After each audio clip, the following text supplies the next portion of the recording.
Welcome back, Stoic Mindset. Right now, you're staring at the ceiling again, aren't you? Your mind feels like a battlefield. Thoughts clashing, exploding, pulling your focus in 100 directions. Distractions whisper. Doubt lingers.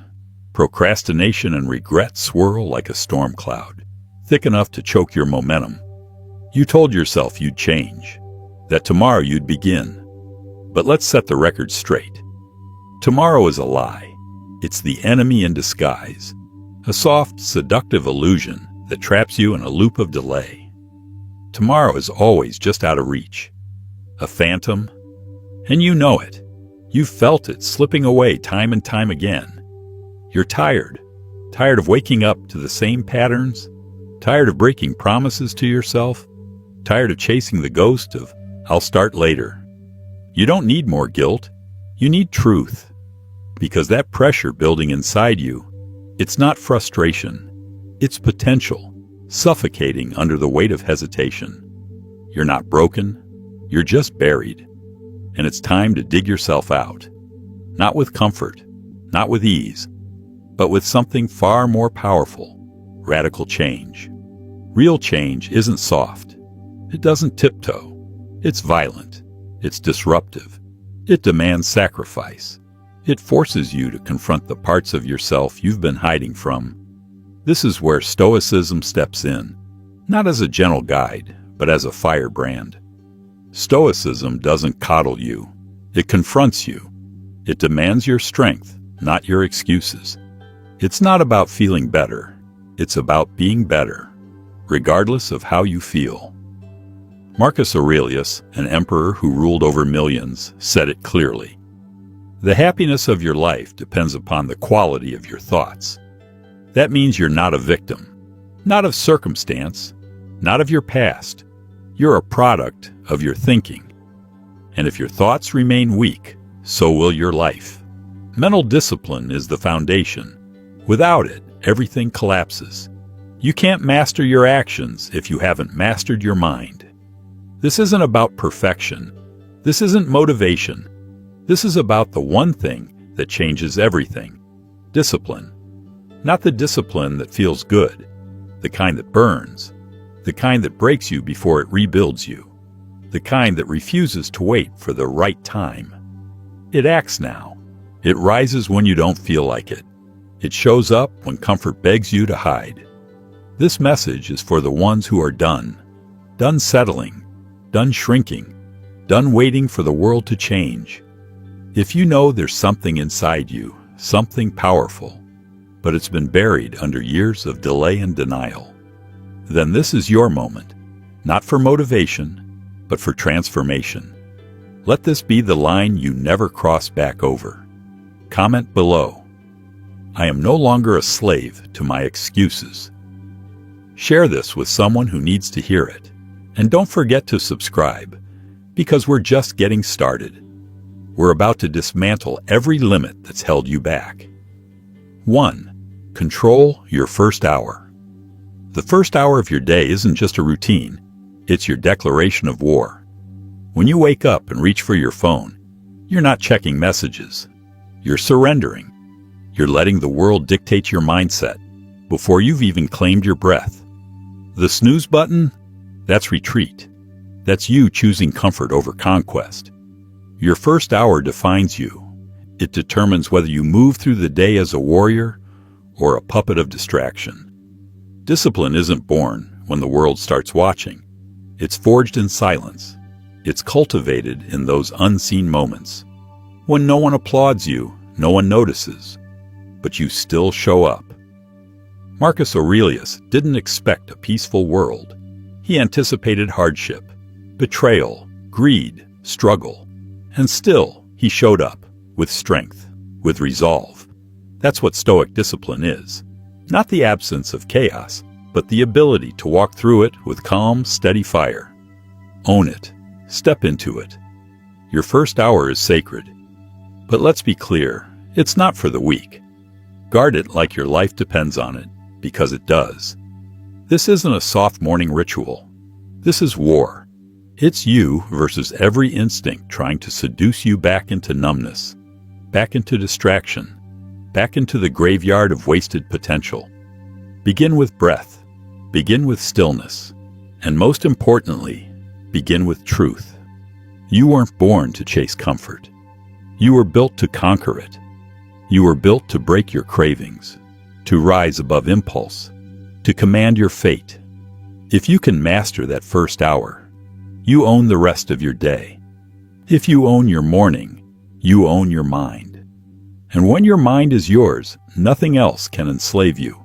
Not your job, not your peers, not even the chaos of life itself. No phone, no noise, only discipline, only intention. This is your proving ground, not to impress others, but to keep your promise to yourself. Light a candle, not a screen. Stretch your body, don't scroll. Feed your soul with purpose, not passivity. Read something that sharpens you. Write something that centers you. You have a choice. Every morning, will you take the first hour, or will it take you? Comment below. I command the first hour of my life. Stake your claim. The moment you dominate that hour, the rest of the day bows to you. The battle is already won. 2. Kill the voice that craves comfort. There's a voice in your head. You know the one. It's okay to sleep in. You've earned a break. Just relax. Take it easy today. That voice is not your friend. It is a parasite, feeding off your hesitation, your fear, your comfort. It whispers lies in a sweet tone, but its goal is destruction. It wants you passive. It wants you soft. It wants you to stay the same. Epictetus said, "No man is free who is not master of himself." And that voice, it's your jailer, your chains. It tells you you've worked hard enough, not because it cares, but because it fears what will happen if you keep going. It fears your transformation, because if you rise, it dies. When that voice speaks, silence it with action. When it says rest, you push. When it whispers tomorrow, you roar back now. Picture that voice as a shadow, creeping through your mind, clinging to your weaknesses. It will drag you into the pit of comfort and close the lid behind you. But every time you choose discomfort, every time you show up anyway, it loses power. Master yourself. Destroy the parasite. You're not a puppet. You're the commander. And every time you choose the harder path, you take the power back. Today, you take it all. 3. Embrace the pain of growth. No one wakes up hoping for pain. But here's the truth. Growth doesn't happen without it. Discipline is the gate. Pain is the key. And most people will spend their entire lives avoiding both. You can't grow stronger without struggle. You can't sharpen your edge by staying soft. Muscle doesn't grow without tearing, and neither will you. Seneca said, "No man is more unhappy than he who never faces adversity." Why? Because he never evolves. He stays stagnant, untested, weak. Avoiding adversity is a silent death. One decision at a time. You've been avoiding the burn, but the fire you fear is the very thing that will forge you. Every ache, every grind, every moment of discomfort is a signal, a doorway to your next level. So stop hiding from the furnace. Stop retreating into safety. Step into the fire. Walk through it willingly, and come out unrecognizable. Pain is not your enemy. It's the chisel. And you are the stone being carved into something relentless. 4th, let go of the need for approval. You've been waiting for someone to validate your efforts, to say, "You're doing great.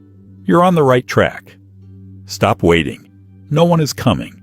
Not your friends, not your family, not the crowd. They're too consumed by their own lives. And that's not their failure. It's your expectation. You've been conditioned to crave attention. Scrolling, posting, hoping, wishing someone would just see you. But here's the hard truth. The Stoic path isn't about applause. It's about walking forward, alone if necessary. It demands inner authority. It demands self-approval, not borrowed confidence.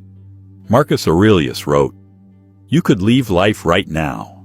Let that determine what you do and say and think." He wasn't being dramatic. He was reminding you, life is short. You don't have time to beg for praise. You don't have time to water down your power for the sake of being liked. You want to be seen, see yourself. You want to be respected. Live in a way that makes respect inevitable. The power you're looking for. It isn't out there. It's buried under your dependence on validation. Dig it up. Unleash it. Walk with it. And when you do, you won't need the world to approve of you, because you'll be too busy building a life that doesn't need permission. You've been waiting for applause, waiting for someone to notice, to say well done every time you move forward. But freedom begins the moment you stop looking for approval. Success is not a performance, it's a decision, and that decision belongs to you. This path, it's yours. No one else can walk it for you. No one else will ever fully understand the fire burning in your chest. They weren't given your vision. They won't feel your hunger. And they're not supposed to. Once you stop chasing their approval, you wake up. You become your own authority. You stop asking, "Is this good enough?" And you start declaring, "This is who I am." You are the only judge of your worth. You are the only one who can claim your power. And once you realize that, you'll never need permission again. 5. Embrace the stillness of the mind. The noise is everywhere. Outside, inside, your phone, your thoughts, your routines. It's not just distracting, it's drowning you. You've become addicted to stimulation, to motion, to noise, to anything that keeps you from being alone with yourself. But clarity, real clarity, doesn't come from movement. It comes from stillness. Without stillness, there is no discipline. Without silence, your thoughts can't breathe. Without space, your soul suffocates. Right now, your mind is a battlefield. Every notification, every scroll, every second lost in consumption, it's draining your power. It's turning you into a shell of who you're meant to be.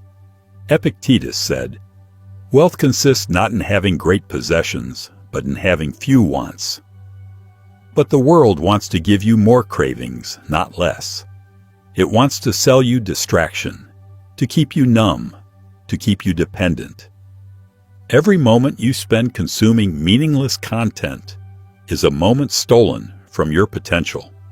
But what if you didn't need to consume anymore? What if you didn't need the noise? What if you could sit in silence and hear your own soul speak? That's where your power is. Not in the chaos, in the quiet, in the brutal, honest stillness, where the truth can finally be heard. The world will scream for your attention. But when you choose silence, you choose strength. You find the blade beneath the noise. You become the thunder in the quiet. You don't wait for peace. You forge it. Meditate. Sit in the fire of your own silence, not for escape, but for war. Because when you can master stillness, you can master everything. 6. Embrace your responsibility. Here's the truth. You are exactly where you are because of the choices you've made. It's brutal, but it's liberating. It's easy to blame, to point the finger, to say life is unfair, that your circumstances are holding you back. But blame is the language of weakness. Responsibility is the first breath of power. Seneca said, "It's not that we have a short time to live, but that we waste a lot of it." Think about that. Every hour wasted in excuses. Every day spent waiting for something to change. That's your life bleeding out. You want change? You want freedom? Then stop waiting. Stop hoping. Own everything. The world owes you nothing. Not an opportunity. Not a handout. Not a moment of fairness. And that's exactly why you are free. Because if no one is coming to save you, you don't have to wait anymore. You can rise. Now, responsibility is not a burden. It's a weapon. It means your past doesn't define you. Your actions do. It means your failures don't own you. You own them, and you build from there. 7. Master the art of consistency. Inconsistency is not just a weakness. It's a silent destroyer. It creeps in quietly. It tells you, it's okay to skip today. Tomorrow will be better. And then tomorrow becomes the next excuse. How many times have you started with fire, with intensity, only to watch it fade, left with nothing but regret and broken promises to yourself? You've told yourself, this time it's different. But it wasn't. Motivation gave you a head start. Then it vanished, just like it always does. Here's the truth. Motivation is a liar. It's inconsistent, unreliable, a short-term high that disappears the moment things get hard. But consistency? Consistency is the savage force that separates the strong from the weak. It shows up when you don't want to. It demands action, day in, day out. No applause, no spotlight, no cheering crowd, just you. Grinding, pushing, building. Every small action compounds. Every choice echoes through your future. As Marcus Aurelius said, what we do in life echoes in eternity. He understood it. Every decision mattered. Every moment counted. And that same truth applies to you. If you commit to the smallest consistent actions today, you will look up in months and see a legacy built brick by brick. It lives in showing up, over and over, without fail. There will be days you want to quit, days you'll feel broken. But those are the moments that define you, that test your character, that forge your power. Will you show up anyway? Will you be stronger than your comfort? Will you choose discipline when everything inside you screams, take the easy way out? This is the test, and you will pass it, not by being perfect, but by being relentless. Consistency isn't sexy, it's not glamorous, but it builds the life you want, the legacy you crave, the strength that nothing can shake. Master consistency, and you will master your future. Nothing will stand in your way. 8. Confront the fear of failure. Fear. It isn't just an emotion. It's a monster. It hides in the corners of your mind, whispering lies. It tells you, what if you fail? What if you lose everything? What if you're not enough? It paralyzes you before you even start. It feeds on hesitation, grows in silence, and becomes a prison you carry in your chest. But here's the truth. Failure is not your enemy. It's your gateway. The thing you fear most, that's where your growth lives. That's where your power hides. Fear is an illusion, a shadow. It has no substance until you give it yours. It's a lie that wants to keep you average. It wants you small, safe, forgettable. But you weren't born for safety. You were born for war, for growth, for greatness. So stop running. Turn around, face it. Look that fear dead in the eye and say, I'm not afraid to fall. I'm afraid of standing still. Failure is the only path to mastery, the only way to build courage, to build wisdom, to build the kind of power that cannot be shaken. You will fall. You will bleed. But every time you rise, you become something more, something stronger.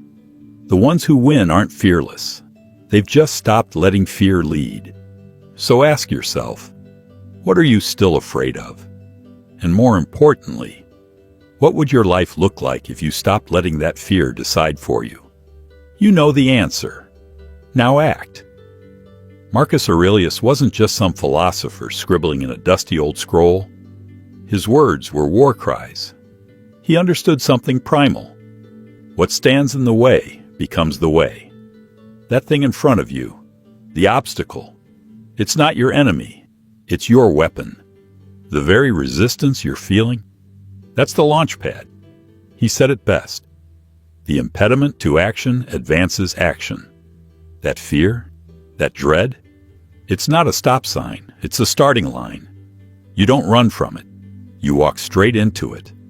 And when you do, you tear it apart. Failure isn't your death sentence. It's your awakening. It's the scalpel that cuts away your weakness and reveals your strength. It's the jolt that rips you out of mediocrity. It's a gift, one most people are too afraid to open. But when you finally stop running, when you stop flinching at the fire, you ignite. The successful don't fear failure. They breathe it in.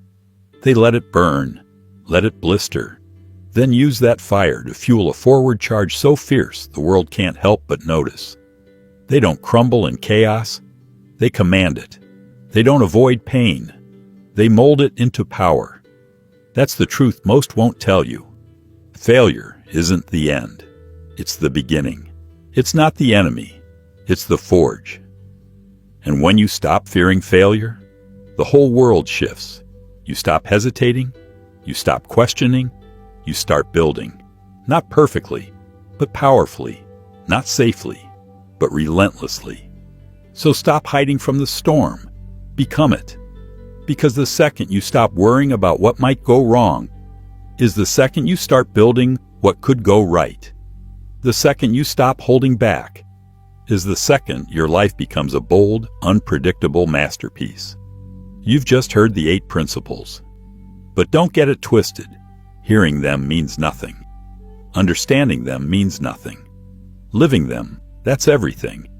This isn't a casual tip. It's not a motivational moment. It's a call to arms. The tools, you already have them. The power, it's already inside you. But until you claim it, until you act, it's worthless. This isn't a game. This is your life, and it's demanding you rise. To stop shrinking, to stop existing in the shadows, to step into the blinding light of who you were born to be. You weren't built for average. You weren't made for comfort. You were born to be legendary. And if you're not fighting for that, you're dying without ever truly living. So don't just watch this. Live it. Embody it. Become it. This isn't a maybe tomorrow message. This is now or never. So if this hits, if the fire's rising in your chest, drop a comment below. I am the architect of my destiny. Share this with someone who's done playing small, someone ready to rise. Subscribe, because your journey to unstoppable discipline starts right now. The clock is ticking, the world is waiting, and the only thing standing between you and legendary greatness is one word: action. It's time. Step into it.